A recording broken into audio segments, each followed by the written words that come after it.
Standover 嘅極限威能啱啱就出咗啦，今日就同大家睇下呢一個極限威能到底係乜嘢嚟噶啦。Standover 嘅極限威能效果就係衝刺期間無敵，而且幾乎無限彈藥，就係離開極限威能之下衝刺，對手打你唔入，而且你可以狂斬唔使停。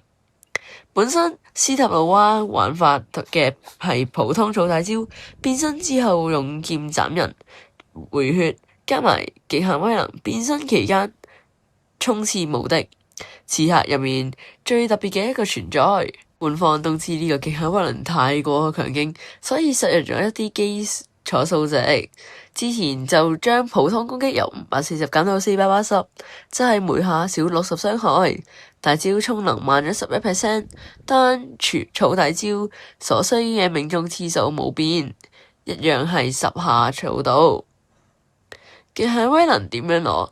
而家可以喺 shop 嗰度用寶石買 collectors pack， 買咗即刻用得，仲會同一啲 pins 同埋其他獎勵。如果唔想用寶石，等7日之後就可以喺 Borrower 頁面用5000蚊解鎖，但係記住要升上 Power 11先可以用到極限威能。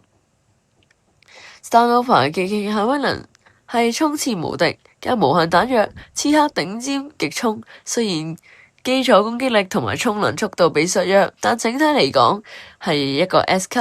大家覺得值唔值得買呢？留言話俾我聽。